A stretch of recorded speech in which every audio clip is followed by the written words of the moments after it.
আপনারা ফালতু ঝামেলা করবেন না। আমার কাছে কোর্টের অর্ডার শিট আছে। আজকের মধ্যে আপনাদের খেয়ে বস্তি খালি করতে হবে। আমরা এই বস্তি কিছুতেই ছাড়বো না। তাতে আমাদের প্রাণ যাই যাবে, তবু আমরা বস্তি ছাড়বো না। কি বললি? বস্তি খালি করবি না? না, আমরা বস্তি ছাড়বো না। দাদু, তোমার লাগেনি তো?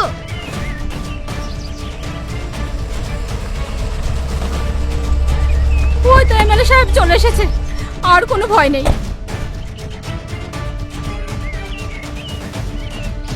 আপনি আমাদের মাথার ছাদ বাঁচান এমএলএ সাহেব। এই বস্তি সবাই আমার বাপ মা ভাই বোনের মতো, ওদের গায়ে হাত তুলে তুই সাহস কোথায় পেলি? এদের মাথায় বুদ্ধি শুদ্ধি বলে কিছুই নেই। কখন কোথায় কি করতে হয় এরা কিছুই জানে না। আপনি? হ্যাঁ, আমি প্রমোটার আজিজ মল্লিক। এই বস্তি থেকে নজর সরান মিস্টার প্রমোটার। আমার পরিবারের ওপর নজর কিন্তু আমি সহ্য করব না। তুমি আমাদেরকে বাঁচাও বাবা। কোনো চিন্তা নেই চাচিমা, আপনাদের ছেলে আমি আছি আপনাদের পাশে। আমার কাছে কিন্তু কোর্টের পারমিশন আছে এমএলএ সাহেব। ওসব জালি কাগজ অন্য কোথাও গিয়ে দেখান, আমার এলাকায় না। এখান থেকে কেউ এক টুকরো মাটিও নিয়ে যেতে পারবে না, এটা আমার প্রতিশ্রুতি। রোহন চৌধুরী জিন্দাবাদ। জিন্দাবাদ জিন্দাবাদ রোহন চৌধুরী জিন্দাবাদ। জিন্দাবাদ জিন্দাবাদ রোহন চৌধুরী জিন্দাবাদ। জিন্দাবাদ জিন্দাবাদ রোহন চৌধুরী জিন্দাবাদ। জিন্দাবাদ জিন্দাবাদ রোহন চৌধুরী জিন্দাবাদ। জিন্দাবাদ জিন্দাবাদ রোহন চৌধুরী জিন্দাবাদ। জিন্দাবাদ জিন্দাবাদ জিন্দাবাদ রোহন চৌধুরী জিন্দাবাদ। স্যার, রোহন চৌধুরী প্রমোটার সাহেব আপনার সাথে কথা বলতে চাই। রোহন চৌধুরী জিন্দাবাদ। রোহন চৌধুরী জিন্দাবাদ। বস্তির ওই জায়গাটা আমার প্রজেক্টের জন্য একদম পারফেক্ট, কিন্তু আমি যতদূর জানি আপনি ঘুষ টুস নেওয়া একদমই পছন্দ। কত দেবেন? হ্যাঁ, এতগুলো মানুষের জীবন কত টাকার বিনিময়ে চাইছেন? হ্যাঁ, কত টাকা চাই আপনার? 10 কোটি, 20 কোটি, 25, 50 কোটি টাকা। ঠিক আছে, ডিল ফাইনাল। ক্যাশ পৌঁছানোর পর। রোহন চৌধুরী জিন্দাবাদ। রোহন চৌধুরী জিন্দাবাদ। রোহন চৌধুরী জিন্দাবাদ। রোহন চৌধুরী জিন্দাবাদ। রোহন চৌধুরী জিন্দাবাদ। রোহন চৌধুরী জিন্দাবাদ।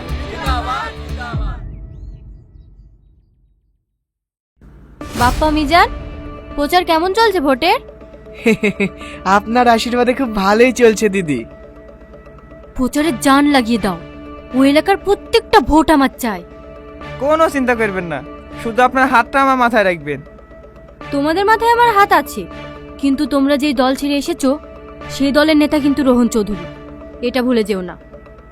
ও নিয়ে চিন্তা নেই দিদি, আমরা আপনার নুন খেয়েছি, আপনার সাথে আছি, ভবিষ্যতেও থাকবো।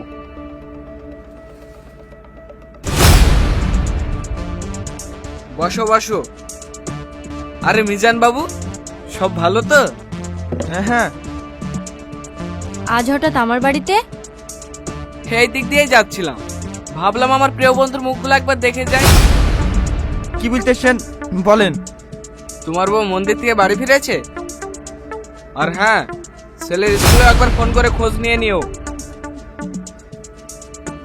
হ্যালো, আরে বাপ্পা, কলকাতায় তোর একটা ফ্ল্যাট আছে না, যেখানে তুই প্রতি রবিবারে কাজের বাহানায় মেয়েদের নিয়ে ফুর্তি করতে যাস? একদম উল্টোপাল্টা কথা বলবেন না, আমি একজন সৎ নেতা। দেখ তো, এটা তুই কি না? এই ভিডিও আপনি কোথায় পেলেন? এরকম অনেক ভিডিও আছে আমার কাছে, যেগুলো সোশ্যাল মিডিয়ায় আপলোড দিলে তুই অনেক লাইক পাবি। এইরকম করবেন না দাদা, আপনি বারণ করলে আমি ভোটেই দাঁড়াবো না। আমাকে ক্ষমা করে দেন, আমাকে ক্ষমা করে দেন। আমি আর দল বদল করবো না দাদা, এবারকে মতন ক্ষমা করে দেন। সারা জীবনের মতন আমরা পায়ের তলে পড়ে থাকবো। উত্তর বাচ্চা, তোরা আমার সাথে নিমখারামি করছিস? দেখো সাথী দেখো, তুমি কাদের ভরসায় এত লাফাচ্ছিলে? এক মাগে শীত যায় না রোহান, সময় আমারও আসবে।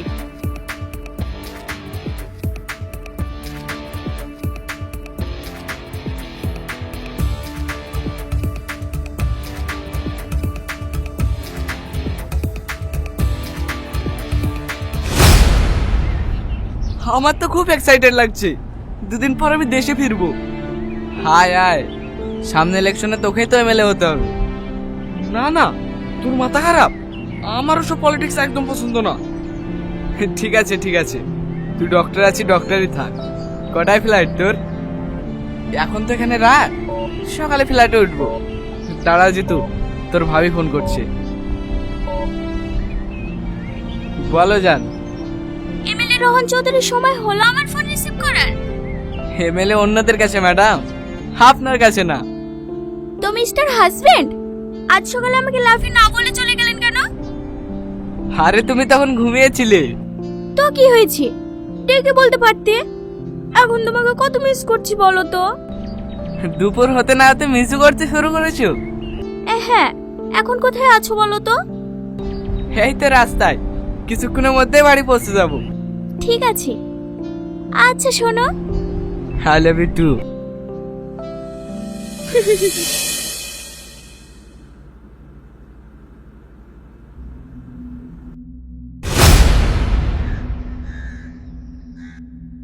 কোথায় তোমরা? রাস্তায় ম্যাডাম। সাথে কোনো সিকিউরিটি নেই, আজ যেন মিস না হয়। কোনো চিন্তা করবেন না ম্যাডাম, আজ আপনার সামনে শেষ করে দাও রোহনকে। অমূল্যা আমি এমএলএ হব, রাজ করব আমি।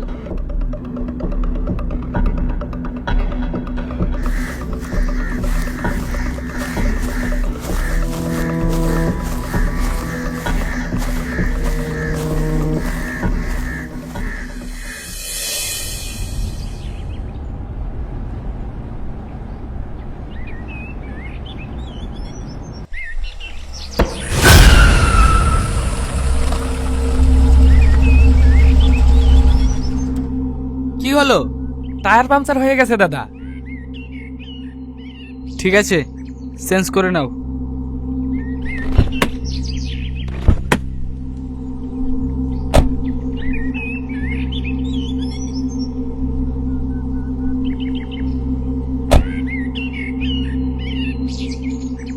একটা কথা বলবো স্যার? হ্যাঁ বলো। আপনি তো বস্তির জায়গাটা প্রমোটারকে দিয়ে দিলেন, এখন ওই মানুষগুলো কোথায় থাকবে? ওরা নিজের জায়গাতেই থাকবে। তাহলে যে আপনি 50 কোটি টাকা নিচ্ছেন সেটা? ওটা দিয়ে বস্তির মানুষগুলোর জন্য পাকা ছাদ তৈরি করা হবে। সত্যি স্যার, এত বছর আপনার সাথে আছি, আজও পুরোপুরি আপনাকে চিনতে পারলাম না। সবাই ভালো রূপে খারাপ কাজ করে, আমি নয় খারাপ রূপে ভালো কাজ করি।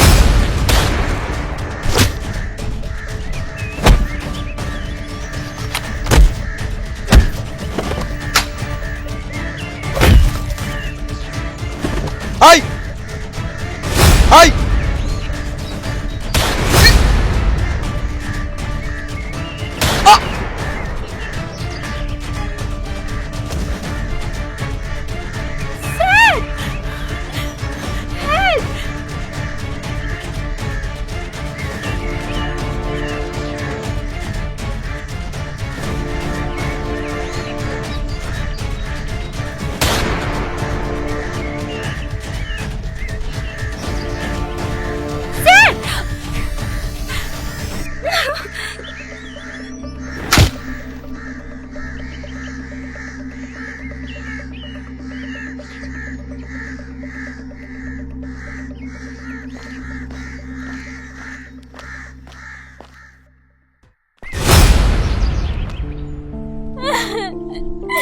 রোহন, রোহন, তুমি আমাকে ছেড়ে কেন চলে গেলে?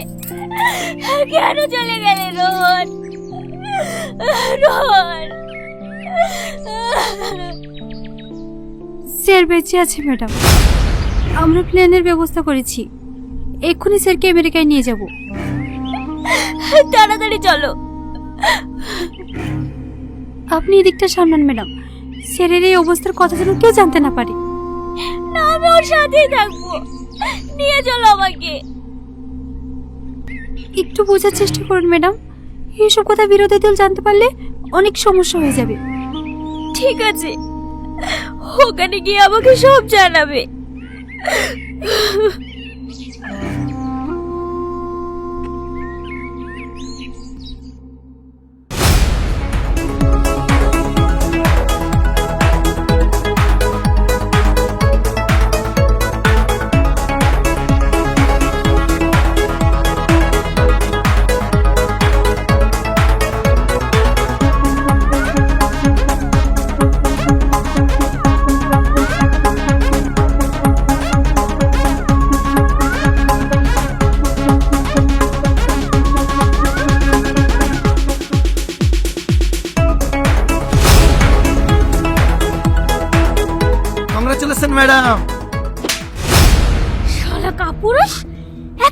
ঠিক মতো করতে পারে না। কি হলো ম্যাডাম? কি হলো ম্যাডাম? রোহনকে শেষ গুলি কে করেছে? আমি ম্যাডাম। কোন হাত দিয়ে?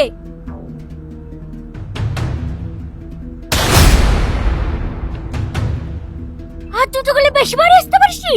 তোর জন্য আমার স্বপ্ন পূরণ হলো না। কেন ম্যাডাম?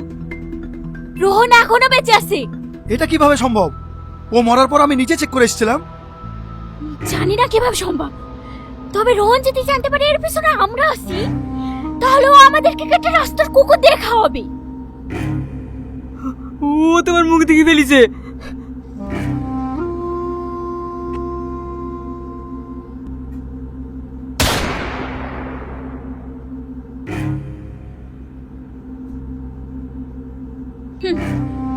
রোহনের হাতে বললে এর থেকে বেশি কষ্ট দিত। আপনি আমাদেরকে আরেকটি সুযোগ দেন ম্যাডাম। আমেরিকা থেকে ফিরলে ওকে শেষ করে দে। ও মরলে তবে এমএলএর কোদে আমার হবে। ঠিক আছে ম্যাডাম।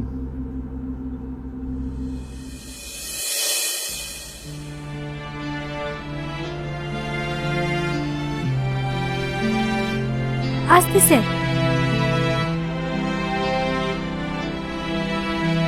তুমি ঠিক আছো তো জান? তোমার কাছে না এই 2 মাস আমি অনেক কষ্ট পেয়েছি, অনেক কেঁদেছি তোমার জন্য। তোমার কিছু হয়ে গেলে আমি মরে যেতাম।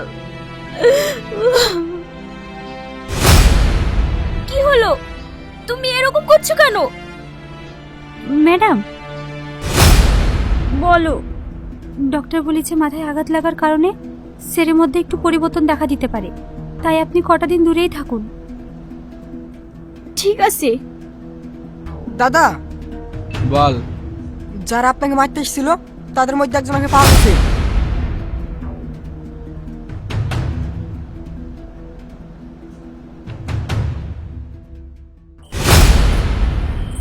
কেন মারতে এসেছিলিস আমাকে? কে পাঠিয়েছিল তোদেরকে?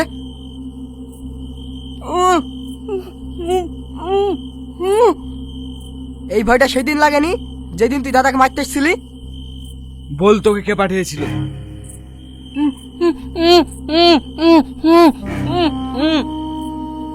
আর মুখটা খুলে দে।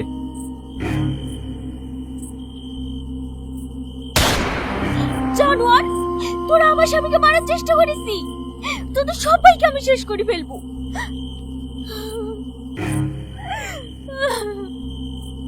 এটা আপনি কি করলেন ম্যাডাম? কেউ রোহনকে আঘাত করলে আমি সহ্য করতে পারবো না। ওর দিকে যে চোখ তুলে তাকাবে আমি তাকে এইভাবে শেষ করে ফেলবো।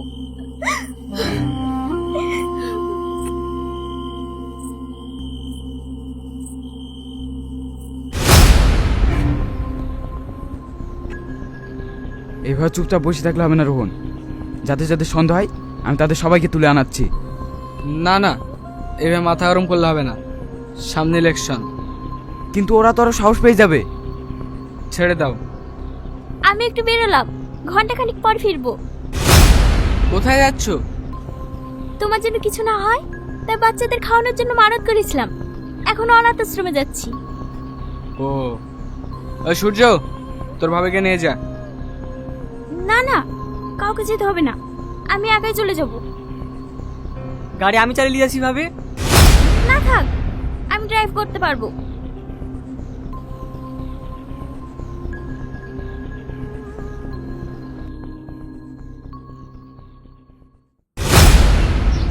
এবারের এক যেন মিস না হয়। যেভাবে হোক গ্রহণকে শেষ করতে হবে।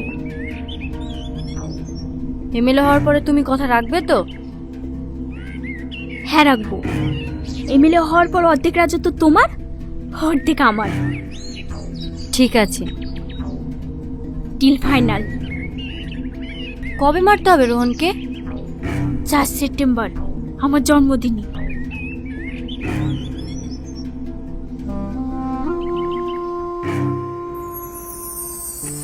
হ্যাপি বার্থডে জান। Thank you so much. এইবার কেকটা কাটো। কাটবো তো, আগে তোমাকে সারপ্রাইজটা দিই। জন্মদিন তোমার, আমাকে আবার কি সারপ্রাইজ দেবে? যেমনটা সেদিন দিয়েছিলাম। কোন দিন?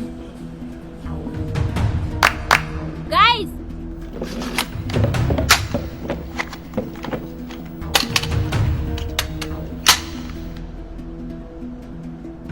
এইসব কি মায়া? তোমার মৃত্যুর আয়োজন পছন্দ হয়নি? কিন্তু কেন? তুমি ভীষণ বোকা। তুমি বললে তোমার গতিটা কে পাবে? আমি। তাই বলে তোমার বিবেকে একবারও বাঁধলো না?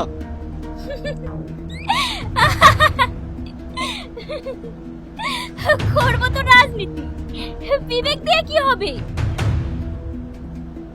শুটিম।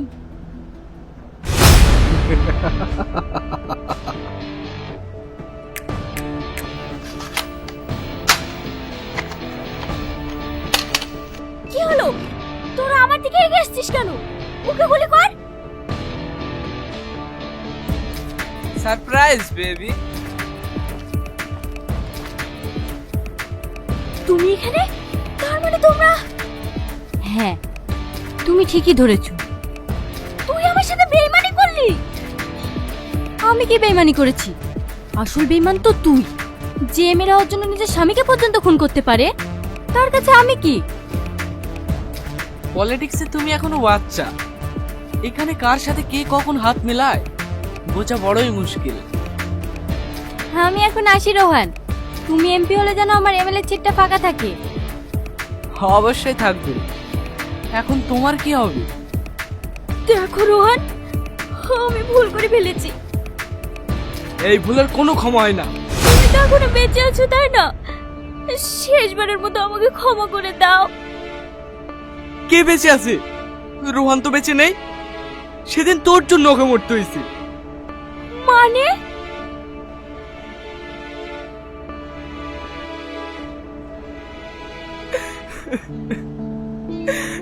দাদা,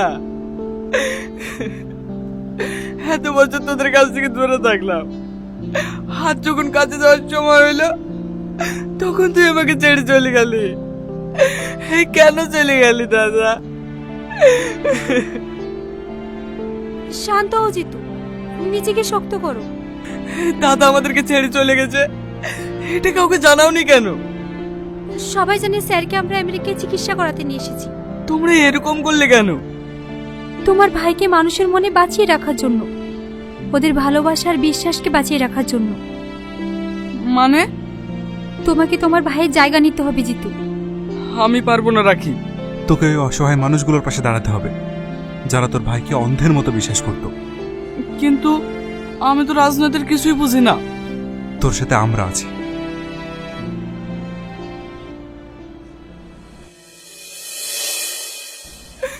তোর জন্য আমি আমার ভাই হারিয়েছি। তোর মতো বিশ্বাসঘাতকের বেঁচে থাকার কোনো অধিকার নাই। প্লিজ আমাকে ক্ষমা করে দাও, আমি ভুল করে ফেলেছি। প্লিজ আমাকে ক্ষমা করে দাও।